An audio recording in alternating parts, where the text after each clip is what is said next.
সকাল সকাল বাসায় বসে ইন্টারভিউ দেওয়ার জন্য রেডি হতে শুরু করলাম। ঘড়ি পরে মাথার চুল ঠিকভাবে আঁচড়িয়ে নিজেকে ফিট করে নিলাম। যখন বাসা থেকে বেরোতে শুরু করলাম, শিফা আমাকে আটকে দিল। বলল, বাবা আমি তোমার সাথে যাব।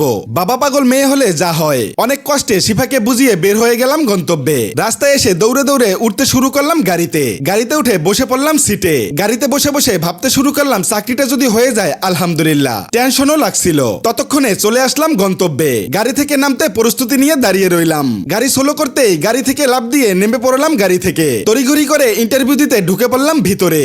প্রায় 1 ঘন্টা পর ইন্টারভিউ দিয়ে বের হয়ে গেলাম রাস্তায়। রাস্তার এপার থেকে ওপার পার হতেই টেনশন হতে শুরু করলো। এর ভেতর কল আসলো ফোনে। এক ফলোয়ার অনেক দিনের ইচ্ছা তার গাড়িটা আমাকে দিয়ে চালাবে এবং দেখতে হবে তার গাড়িতে কোনো সমস্যা আছে কিনা। চাবিটা হাতে দিতেই উঠতে শুরু করলাম গাড়ির ভিতরে।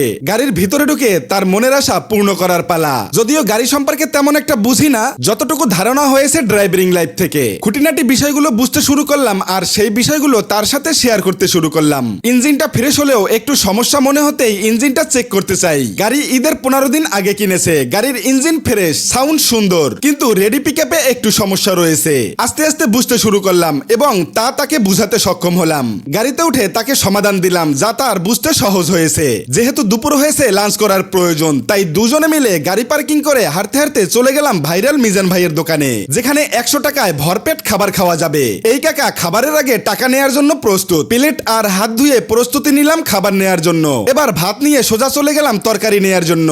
1 পিস গরুর গোশত, 3 পিস আলু আর পর্যাপ্ত ঝোল দিয়ে শুরু করে দিলাম ভাত খাওয়া। 1 কাপ চা দিয়ে শেষ করলাম খাওয়া দাওয়া। অবশেষে গাড়িতে উঠে ফলোয়ারের কাছ থেকে বিদায় নেয়ার পালা। গাড়ির মডেল জি করোলা 2006। হালকা কিছু প্রবলেম ছাড়া গাড়িটি 100/100।